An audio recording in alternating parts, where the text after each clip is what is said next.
Good morning everyone. 10th class और 9th class या 9th class और 10th क्लास हमने उस दिन आपको तुलसीदास द्वारा पद विनय के पद पढ़ाए थे और व्याख्या भी समझाई थी। हो सकता है कि कुछ बच्चे याद रखे हों और कुछ के दिमाग से निकल गए, क्योंकि आप लोगों की आदत ही है खा के पचा देना। कोई भी बात हो, यहाँ की वहाँ की या कोई भी बात हो तो आप कह देते हो, तो ऐसे ही आप अपनी बुक भी भूल जाते हो। तो इधर से आप सुनते हो टीचर क्या कहता है और इधर से निकाल देते हो।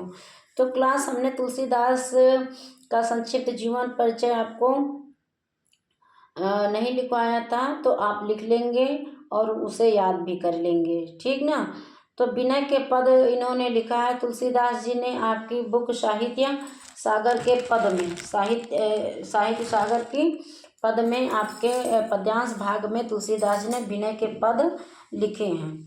तो पहले पद में ये आपको क्या समझाते हुए कह रहे हैं तुलसीदास जी, हमने आपको उस दिन पढ़ाया था। उस दिन क्या कहते हैं, पढ़ाया था आपको कि ऐसो को उदार जग माही, ऐसो को उदार जग माही, ठीक ना। ये पद्यांश पढ़ाया था। तो पहले पद्यांश में आपको क्या समझा रहे हैं तुलसीदास जी। पहले पद्यांश में आपको समझाते हुए कह रहे हैं कि है संसार में श्री राम के समान कोई दयालु नहीं है। वे बिना सेवा भाव से के भी दुखियों पर अपनी दया रूपी कृपा बरसाते हैं। कवि कहते हैं कि बड़े बड़े ऋषि मुनियों के योग और तपस्या से भी वह आशीर्वाद नहीं मिलता जो जटायु और शबरी को मिला, ठीक ना। पहला पद्यांश चाहे आप व्याख्या इसको कर लीजिए, जैसे व्याख्या कैसे, ऐशो को उदार जग माही, फिर डैश डैश डैश, फिर उसके बाद करे कृपा निधि तेरो, फिर यहाँ तक लिखेंगे। पूरी पंक्तियाँ चाहे तो आप लिख लीजिए, तब अगर पूरी पंक्तियाँ आप लिखेंगे तो चैप्टर बड़ा हो जाएगा, लिखने में आपको दिक्कत लगेगी। डैश डैश करके लिखेंगे, फिर संदर्भ और फिर व्याख्या, यही हो जाएगी। व्याख्या में आप क्या लिखोगे कि प्रथम पद में तुलसीदास जी कहते हैं कि संसार में श्री राम के समान कोई दयालु नहीं है, पूर्णराम। वे बिना सेवा के भी दुखियों पर अपनी दया रूपी कृपा बरसाते हैं, पूर्णराम। कवि कहते हैं कि बड़े बड़े ऋषि मुनियों के योग और तपस्या से भी वह आशीर्वाद नहीं मिलता जो जटायु और शबरी को मिला, पूर्णराम। तो ये हो गया। और दूसरे पद में जाके प्रिय न राम विदेही, जाके प्रिय न राम विदेही, तजिए तहि कोटि वैरी सम जद्यप परम स्नेही, तजियो पिता प्रहलाद भविष्य बंधु भरत महतारी, और बल गुरु तजो कंत्र ब्रज बन हृत भय मुद मंगलकारी, नाते ने ही राम के मनियत सुखद सब सुसेव जह लियो लो, अंजन कह आँख अंजन कहा आँख जय फूटे बहुतक कहो कहाँ लो, तुलसी सो सब भांति परमहित पुण्य प्राण ते प्यारो, जासो होए स्नेहि राम पद यतो मतो हमारो। इन पंक्तियों की आप व्याख्या लिखना चाहें तो आप लिख सकते हैं। जाके प्रिय न राम विदेही डैश डैश करके यतो माता हमारो, जहाँ लिखना है आपको कि दूसरी पंक्तियों में दूसरे पद में कवि तुलसीदास जी कह रहे हैं कि जिस मनुष्य में श्री राम के प्रति प्रेम भावना नहीं है वह शत्रुओं के समान, और ऐसे मनुष्य का त्याग कर देना चाहिए, पूर्णराम। जिसको समझ में ना आ रहा हो कमेंट बॉक्स में लिख देना बेटा। मैं बार बार कहती हूँ, मुझे आप धोखा नहीं दोगे।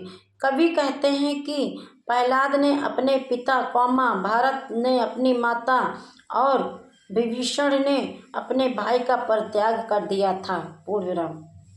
कवि कहते हैं कि जिस मनुष्य के मन में श्री राम के प्रति स्नेह होगा उसी का जीवन मंगलमय होगा। बस इनफ, ये हो गई आपकी व्याख्या। अगर आप चाहें तो इसके प्रश्न उत्तर भी मैं देख रही हूँ, प्रश्न उत्तर आपको इनके करा दूँ और आपका जो है चैप्टर क्या हो जाएगा, पूरा हो जाएगा। ठीक है ना। तो अभी मैं देख रही हूँ, अगर आपके प्रश्न उत्तर आप मिल जाते हैं तो अच्छी बात है, आप कर लीजिए ताकि आपका चैप्टर भी कंप्लीट हो जाएगा और आराम रहेगा आपको याद करने में। और इस तरीके से आपका जो है पूरा जो है मुझे लग रहा सिलेबस बस कंप्लीट होने ही वाला है।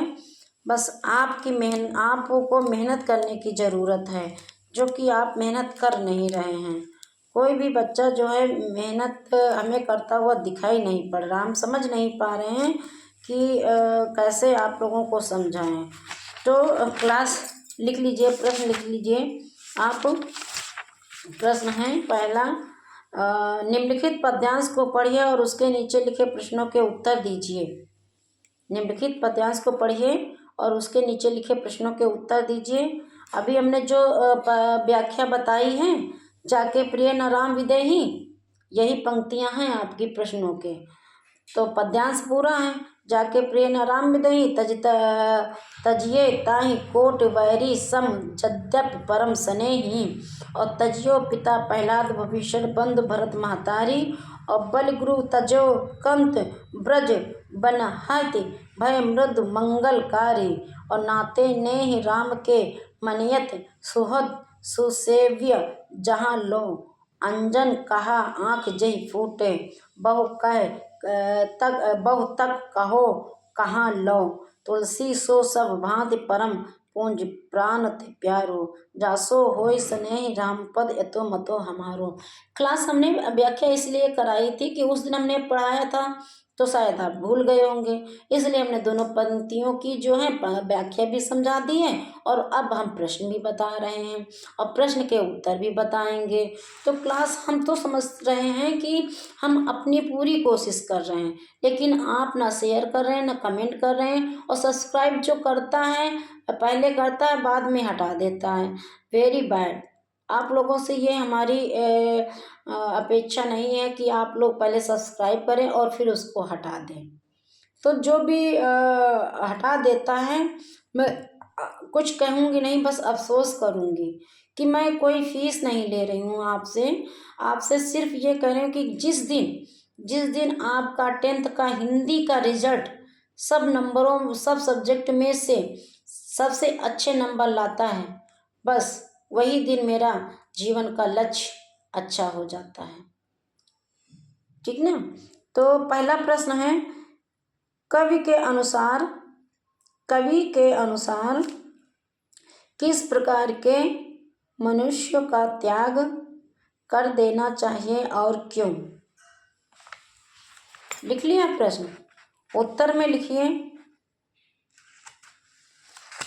कवि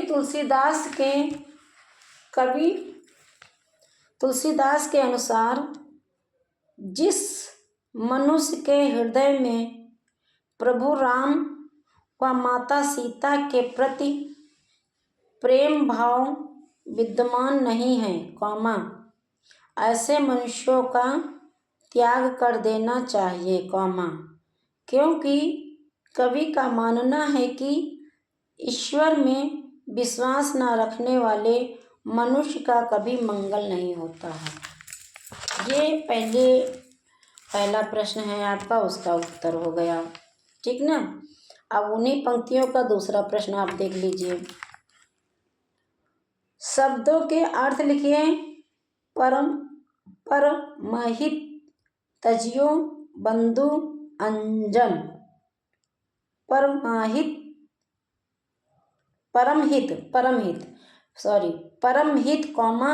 तजियो बंधु अंजन।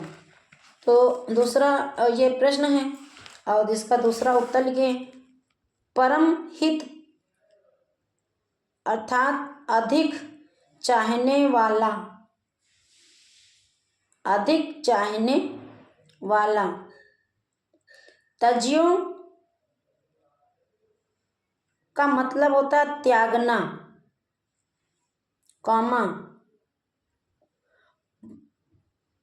बंदूक का मतलब होता है संबंधी।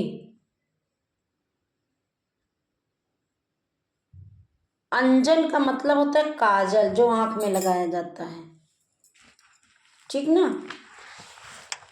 तीसरा प्रश्न लिखिए, प्रस्तुत पंक्तियों में किसका त्याग किया गया है और क्यों? प्रस्तुत पंक्तियों में किसका त्याग किया गया है और क्यों? प्रस्तुत पंक्तियों के अनुसार प्रहलाद ने अपने पिता को, कौमा, विभीषण ने अपने भाई को, कौमा, भरत ने अपनी माता को, कौमा, बलि ने अपने गुरु को तथा ब्रज की स्त्रियों ने अपने पतियों को त्याग दिया था। पूर्णविराम। यह त्याग करने वाले सभी राम भक्त थे। पूर्णविराम। इन्होंने अपने प्रियजनों का त्याग इसलिए किया था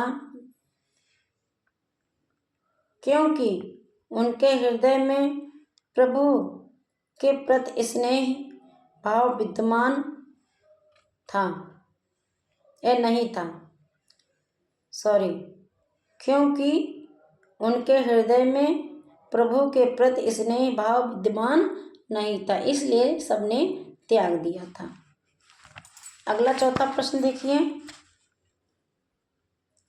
प्रस्तुत पंक्तियां किस कवि द्वारा रचित हैं, उनका जीवन परिचय लिखिए। वाह, अभी हमने आप लोगों से कहा था कि तुलसीदास जी का जीवन परिचय आप लिख लेंगे, उसे पढ़ लेंगे, क्योंकि परीक्षा में कभी न कभी पूछ लेता है।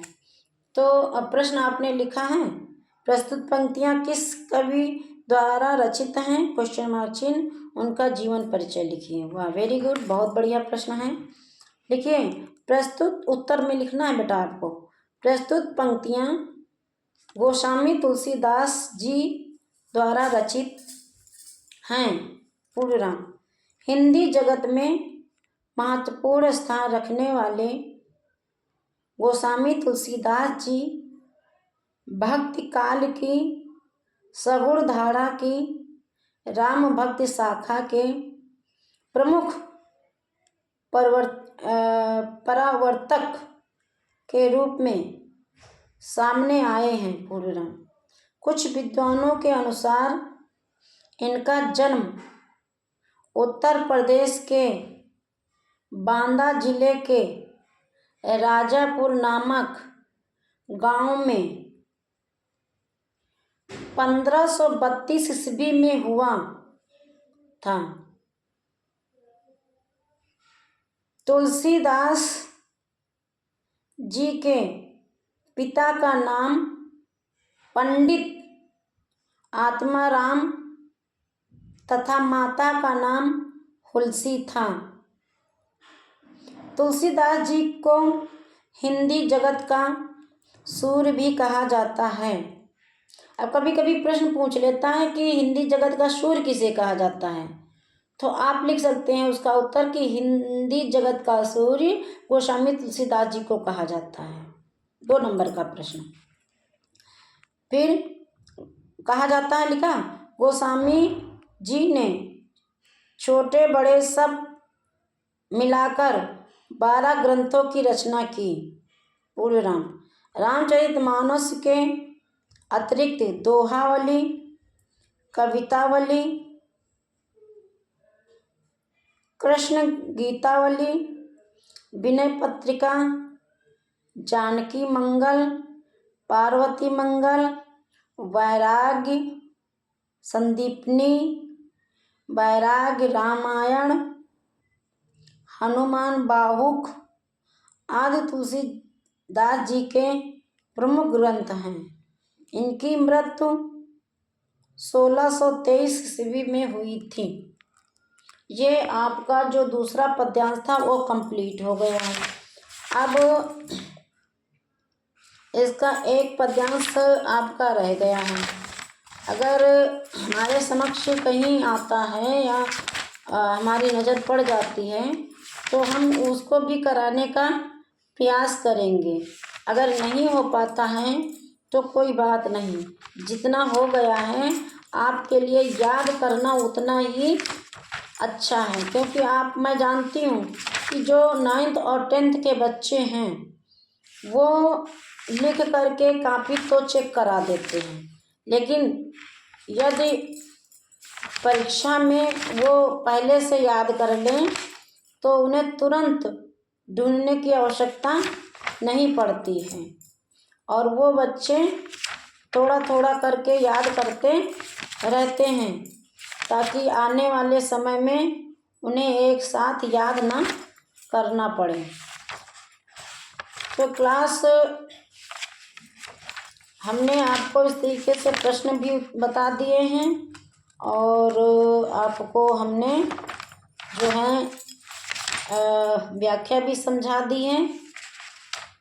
तो अगर ऐसा कुछ होता है तो आप कर लेंगे, अगर नहीं कुछ किसी को समझ में आता है, चलिए आप मैं देख रही थी और चलिए अब वो भी दूसरा वाला भी करवा देती हूँ। इस प्रकार से आपका जो है चैप्टर जो है कंप्लीट हो जाएगा, ठीक ना क्लास।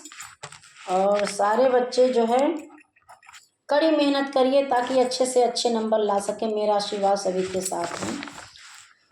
फिर निम्नलिखित पद्यांश को पढ़िए और उसके नीचे लिखे प्रश्नों के उत्तर दीजिए। पहला वाला ये पद्यांश है और दूसरा वाला पद्यांश हमने पहले करा दिया, कोई बात नहीं है, आप ही की कॉपी में होगा, कोई दूसरी कॉपी में नहीं होगा। इधर उधर ताक झांक करने की ज़रूरत नहीं है, क्योंकि जो पहला वाला था उसकी व्याख्या हमने पहले करा दी, उसके प्रश्न उत्तर हमने पहले करा दिए हैं, आपने लिखा है, आपकी कॉपी में है, तो इसलिए कोई दिक्कत की बात नहीं है। तो अब पहला, ऐसे को उदार जग माही, यहाँ से आपको करना है कर कृपा निधि तेरो, कर कृपा निधि तेरो, यहाँ तक है सारी लाइनें। चाहे तो आप पद्यांश पूरा उतार लीजिए और चाहे तो आप जैसे मैंने मेथड बताया है आपको डैश डैश करके वाला, वैसे कर लीजिए। तो अब चलिए प्रश्न देखिए आप। पहला प्रश्न है इस पंक्ति का, पहला प्रश्न है संसार में किसके समान कोई और नहीं है और क्यों। संसार में किसके समान कोई और नहीं है और क्यों, क्वेश्चन मार्क चिन्ह। उत्तर में लिखिए, उत्तर लिखिए आप। संसार में भगवान राम के समान दयालु व कृपालु दूसरा कोई नहीं है, कौमा, क्योंकि वे सदैव गरीबों के उद्धार में लगे रहते हैं तथा जल्दी ही उन पर अपनी कृपा दृष्टि बरसा देते हैं। दूसरा प्रश्न लिखिए उसी पद्यांश का, इन्वर्टेड कामा लगा करके प्रारंभ में इन्वर्टेड कामा डबल लगेगा। जो संपत्ति 10 शीश अरब कर रावण शिव पहलीनी, इन्वर्टेड कामा बंद, पंक्ति का आशय स्पष्ट कीजिए। तो दूसरा उत्तर है प्रश्न का, जो संपत्ति 10 शीश अर्प कर रावण शिव पहलीनी, ब्रैकेट में इन्वर्टेड कामा मतलब ब्रैकेट नहीं इन्वर्टेड कामा, पंक्ति का आशय यह है कि जिस स्वर्ण नगरी लंका को रावण ने भगवान शिव को अपने 10 सिरों को अर्पण करके प्राप्त किया था, कौमा, उस संपत्ति को भगवान राम ने विभीषण को अपने पराक्रम से सहज ही प्रदान कर दिया, पूरे राम। अगला प्रश्न, गीध और सबरी कौन थे, क्वेश्चन मार्क चिन्ह। राम ने उन्हें कब कौन सी गति प्रदान की। उत्तर लिखिए, गीध से कवि का संकेत गीधराज जटायु से है और सबरी अर्थात सबरी एक वनवासी जाति सबर की महिला थी। पूरे राम। श्री राम ने गिद्ध, जटायु और सबरी भीलनी को वह परम गति प्रदान की, जो गति बड़े बड़े मुनियों को योग और वैराग्य जैसे अनेक यत्न करने पर भी प्राप्त नहीं होती। पूरे राम। तीसरा प्रश्न लिखिए। चौथा, ऐसो का उदार जग माही। इसको माही और ऐसो को इन्वर्टेड कामा सिंगल में रखना है।